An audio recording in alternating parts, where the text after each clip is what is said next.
tingkatan para wali itu yang diberikan anugerah oleh Allah kemampuan bahasa Suryani, bahasa hewan, bahasa ajam dan lain sebagainya. Itu rata-rata Allah berikan kepada para wali yang makamnya Qutbul Ghaus. Sampai Syekh Abdul Qadir Jailani pun datang ke tanah Jawa, ke Jawa Barat. Ketemu dengan Syekh Muhi. Al-Quli inna rahmatan laka ya mafil Allah. Rabbana qali inna rahmatan wa qala inna kalimah qaliya syadi inna kalimah Allah. Yang pertama, kalau pernyataannya Gus Ubab itu, ya saya tidak tahu dia ngambil dari mana, bahwasanya tingkatan wali yang paling tinggi itu yaitu wali kutub, ya, wali yang paling tinggi, Qutbul Ghaus bahasanya, itu biasanya rata-rata mereka memiliki penguasaan bahasa apa ini, bahasa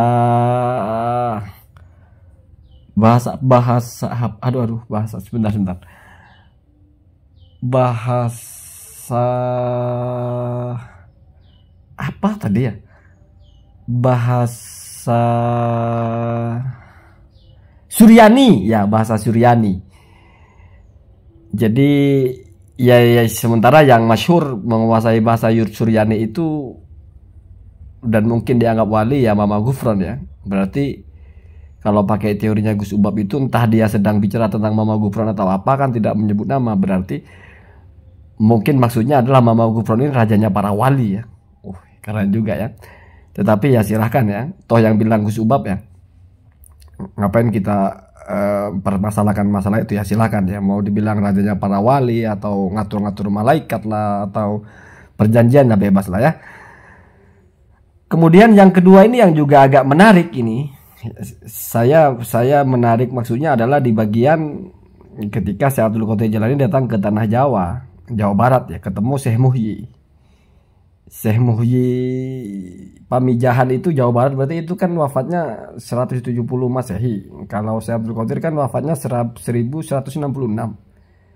Berarti ada sekitar hampir 600 tahun, ya. 500 ya, kalau ditambah 500 1660. Kalau ditambah 600 1660. Kurangi 33. Berarti 600 kurangi 33. 563, ya. 563 tahun itu. 500 apa 600? Iya, 563 tahun jaraknya dari wafatnya. Ya wallahu alam, kan Syekh Abdul Qadir Jailani wali, ya, mungkin maksudnya hidup lagi atau bagaimana, atau mungkin yang datangnya itu setelah wafat, atau mungkin Mama Ghufran tidak tahu kalau wafatnya sudah 6 abad yang lalu dari Syekh Muhyi atau bagaimana. Nah, narasi-narasi begini ini kan sama, Pak, beredar, ya. Tapi kenapa ini nggak pernah dikritik oleh kelompoknya Kiai Mat? Narasi-narasi begini kan sama-sama agak-agak ini, ya. Tapi kok senyap gitu, nggak pernah mereka persoalkan masalah seperti ini, ya.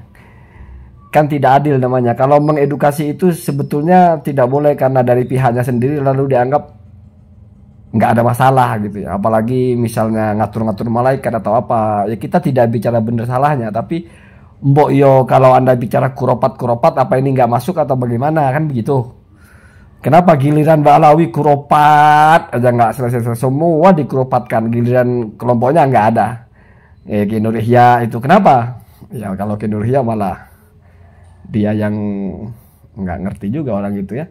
Malah dia yang bilang manusia sebelum Nabi Adam itu suku Kalang atau apa, yang nggak ngerti juga, ya.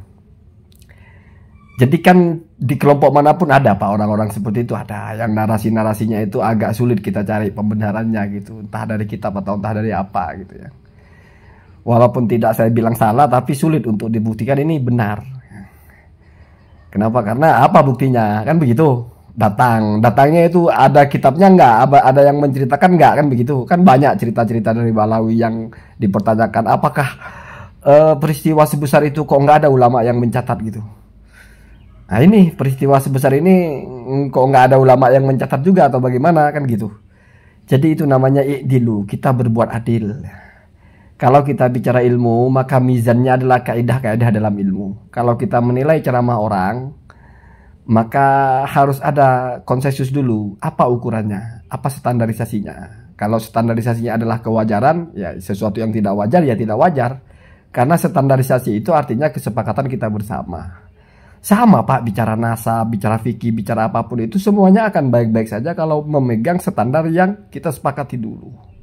Anda berwudu tidak perlu berdebat sah tidak sah kalau standarnya tidak sama. Satunya madzhab Maliki, satunya madzhab Syafi'i.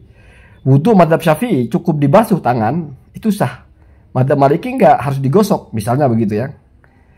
Jadi ini menjadi sah menjadi tidak sah karena berbeda standarnya. Kalau standarnya sama, pakai madzhab Syafi'i, ya, tidak memakai ikhtilaf, ya itu akan sama Pak. Lalu setelah wudu menyentuh perempuan yang bukan muhrim, istrinya misalnya, nyentuh saja. Kalau pakai standar madzhab Syafi'i, batal wudunya. Kalau pakai standar madzhab lain, madzhab Maliki misalnya, atau madzhab Hanafi, bisa jadi tidak batal. Di situ terjadi perdebatan, dan akan baik-baik saja karena standarnya sama-sama resmi, sama-sama standar baku gitu. Oh ini memang ikut madzhabnya Syafi'i lain, oh ini memang ikut madzhabnya Hanafi lain. Nah kalau dalam masalah nasab juga mestinya gitu Pak. Anda membatalkan nasab itu standarnya pakai standar apa? Standar ulama siapa? Pakai kaidah yang mana? Kalau ternyata pakai kaidah sendiri, itu yang repot Pak. Itu yang paling repot gitu loh. Sehingga tidak heran kalau ternyata ulama-ulama yang lain mengesahkan, Kemat membatalkan karena Kemat buat standar sendiri. Inilah petanya kenapa isu ini nggak selesai-selesai. Karena ada orang yang mencoba membuat standar sendiri. Lalu setiap yang membantah dianggap tidak ilmiah. Padahal yang membantah itu membawa standar baku. Ulama-ulama nasab, mentakrir, mereka berpegang kepada standar baku. Dan Kemat yang menolak standar itu. Kalau tidak percaya, Kemat pernah ngirim surat ke Said Mahdi itu. Ya. Memprotes ketika Said Mahdi itu mengesahkan Ba'alawi. Bayangin Said Mahdi aja diprotes. Said Mahdi dianggap tidak berpijak kepada standarnya. Padahal Said Mahdi yang membuat standar, beliau juga yang ikut standar yang sudah ada, dianggap tidak mengikuti standarnya. Lah, kalau begitu gimana Pak? Makanya tidak heran kalau pada akhirnya Kemat itu tidak akan pernah menerima Ba'alawisah walaupun seluruh dunia, walaupun semua mufti ahli fatwa berfatwa Ba'alawisah. Begitu Pak, intinya begitu. Walaupun sekarang itu setiap yang berbeda dianggap tidak paham. Siapapun mau sekelas Gus Ina aja yang tidak paham. Padahal ya, sudah berkali-kali saya sebutkan bagaimana kesalahan Kemat itu yang benar-benar hitam putih. Nggak bisa dibela lagi. Dan Gus Jazuli pun nggak pernah membela. 3 kesalahan itu nggak akan pernah bisa dibela. Begitu juga ketidaktelitian membaca kitab juga itu nggak akan pernah bisa dibela. Itu kenyataan Pak. Di depan mata. Jadi cukup kita itu berpikirnya lurus saja.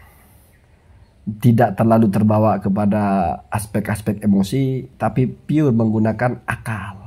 Pure menggunakan sudut pandang yang resmi, yang baku, yang didukung oleh ilmu. Wa illa, ya kalau enggak, ya berarti sudah bukan ranah ilmiah Pak, tapi ranah baper. Oh mereka begini begitu, begini begitu.